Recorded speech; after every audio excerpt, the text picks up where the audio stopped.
Friends, ఈ చిలుక చెప్పిన కథలు మొత్తం 25 ఉన్నాయి.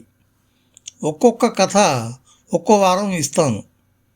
ఈ కథలకు మూల కథ శ్రీమతి జొన్నలగడ్డ కామేశ్వరీదేవి గారి శుక సప్తతి కథలు. ఈ కథలలో కాస్త గ్రాంధిక భాష ఎక్కువగా ఉంటుంది. అందుకే సరళమైన భాషలో రాసి మీకు అందిస్తున్నాను. మధురవాణి కథ.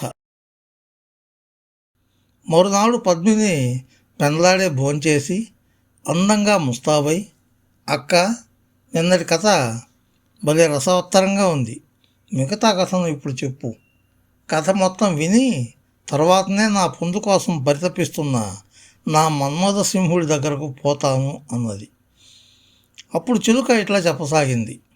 సరే, జాగ్రత్తగా విను. కమలా ప్రభాకర్లు ఇద్దరూ ప్రయాణం చేసి మణిపురం దగ్గరకు చేరారు. అక్కడ శ్మశానంలో ఒక చోట మంటను చూశారు. వారు దాని దగ్గరగా వెళ్ళి ఒక ముసలామెను చూశారు. ఆమె మిన్ను మన్ను ఏకమయ్యేటట్టుగా ఏడుస్తూ ఉంది. అమ్మా, ఎందుకు నువ్వు ఇట్లా ఏడుస్తూ ఉన్నావు అని అడుగగా, నా కుమార్తె చనిపోయింది, నాకు ఆమె తప్ప దిక్కులేదు, అందుకే నేను ఆమె చితి దగ్గరనే ఇట్లా ఏడుస్తున్నాను అన్నది. వారిద్దరూ ఆమెను సముదాయించారు. మాటల్లో ఆ పెద్ద ఆమె, ఓ అమ్మాయి, నేను గర్భశోకంతో కుంగిపోయి ఉన్నాను. నేను ఒక వేశ్యను. నా వద్ద చాలా ధనము ఆస్తి ఉన్నది. మీరిద్దరూ భార్యాభర్తల్లా ఉన్నారు. మీరు నా ఇంట్లో ఉండండి. నాకు కూడా ఈ శోకం నుండి కాస్త ఉపశమనంగా ఉంటుంది అని వాళ్ళను బతిమాలింది. ఆ వేశ్యామాత అంతలా తమను బతిమలాడుతుంటే కమలా ప్రభాకర్లు ఆమె కోరికను కాదనలేకపోయారు. ఆమె వెంబడి ఆమె ఇంటికి వెళ్ళారు. ఆమె వాళ్ళిద్దరినీ ఏ లోపము రానియకుండా కంటికి రెప్పలా కాపాడుతూ వస్తూ ఉంది. తన ఆస్తి అంతా వాళ్ళ పరం చేసి ఆమె వాళ్లకు సేవ చేస్తూ ఉండిపోయింది. ఒకరోజు ప్రభాకరుడు కమలతో, అరే రే, ఎంత పని జరిగిపోయింది. ఇక్కడికి వచ్చే ముందు నీ హారాన్ని నా మెడలో వేసుకొని తర్వాత ఆ గుడిలో విగ్రహం మెడలో వేసి మరచిపోయి వచ్చాను అన్నాడు. పోనీలేండి, మనకింకా ఎన్నో హారాలు ఉన్నవి కదా అన్నది కమల.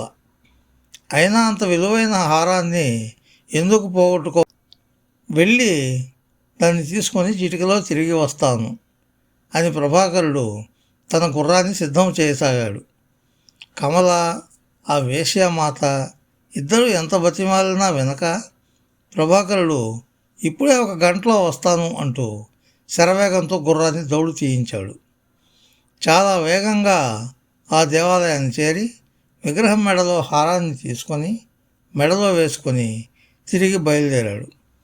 ఆ హారంలో ఒక పాము ఉండి అతన్ని కాటు వేసింది. విషము అతని శరీరం అంతా వ్యాపించి స్పృహ తప్పి గుర్రం మీదనే వాలిపోయాడు.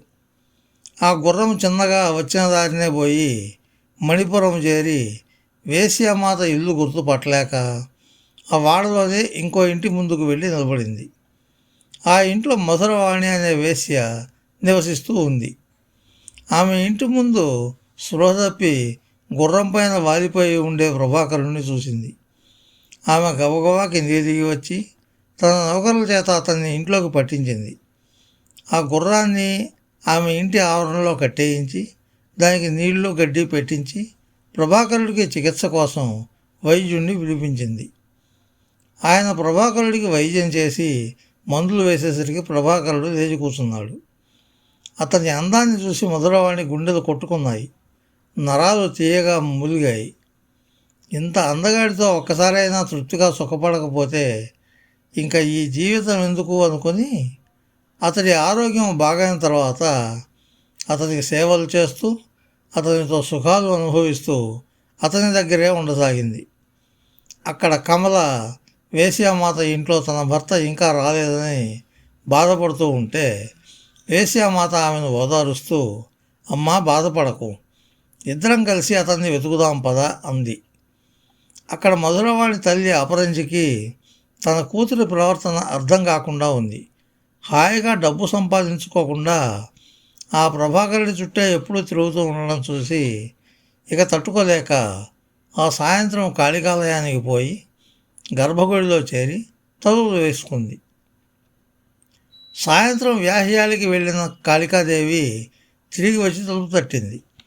అప్పుడు అపరంజి, అమ్మా, నా కూతురికి ఆ ప్రభాకరుడు శనిలా దాపురించాడు.